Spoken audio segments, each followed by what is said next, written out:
Hey guys, it's Josh here. It's Good Friday as we're working through this Holy Week. Today's passages we come from John 18, verse 1, working all the way up into John chapter 19, verse 42. There's a lot that's going on in these verses. And it's really a very important day for our faith. If we look through these verses, this passage, these two chapters, we find that Jesus is arrested. He's tried before the Jewish council, questioned by the high priest. Then he's questioned by the Roman governor Pilate. He's beaten. He's flogged. He's forced to carry his own crossbeam. Then he gets hung on the cross. And in the midst of all this, Jesus finds time to forgive a thief and then to arrange a caregiver for his elderly mother, all before dying, getting wrapped in grave clothes, spices, and then sealed in a tomb. This was a busy day, to say the least. I think most of us are kind of familiar with this story. We're familiar with how it goes.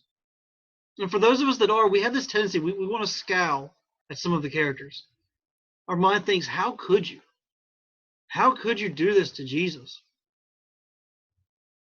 But I want to encourage you to think a little different about it today. My hunch is that these guys are getting a bad rap. We get judgmental towards guys like Barnabas and the Pharisees. Maybe we shouldn't be so quick to judge. Because if we read across the Gospels, we hear all the writers talk about Barabbas. Barabbas, one of these guys that was released in Jesus' place. As we read along, we find out that the crowds demanded Barabbas to be released, and then Jesus sent to the cross instead. We read about Barabbas, we find out that this guy was in jail for murdering and leading a rebellion. This is a rebellious murderer, and the crowd is screaming for his release.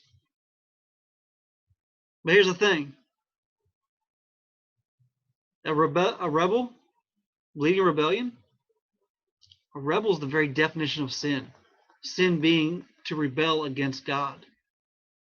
And then we know the wage of sin is death. Paul writes about that in Romans.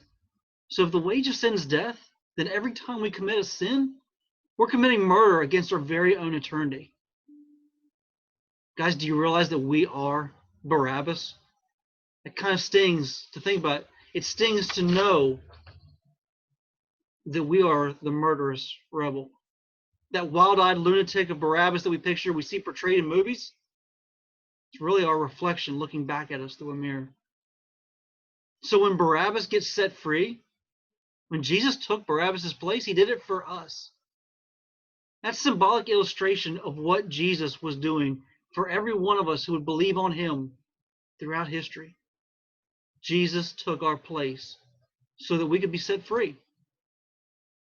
When we judge the Pharisees, we judge the people in the crowd and look down upon them, look down our nose at them, these ones that were demanding Barabbas' release, maybe we should stop and think for a minute. Because symbolically, they were demanding the release of all of humanity in Jesus' place. We sometimes forget that Jesus had to die. We forget that he had to be betrayed. So as you read through today's passages, and you're reading through John chapter 18 and 19, it may feel like a bit of a downer. It may feel kind of depressing. You may get this sense of righteous anger welling up inside of you at the pain that these people put our Savior through.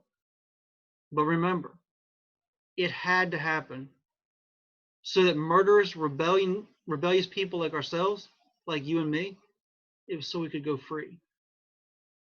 Wishing you guys a great Easter weekend. God bless you.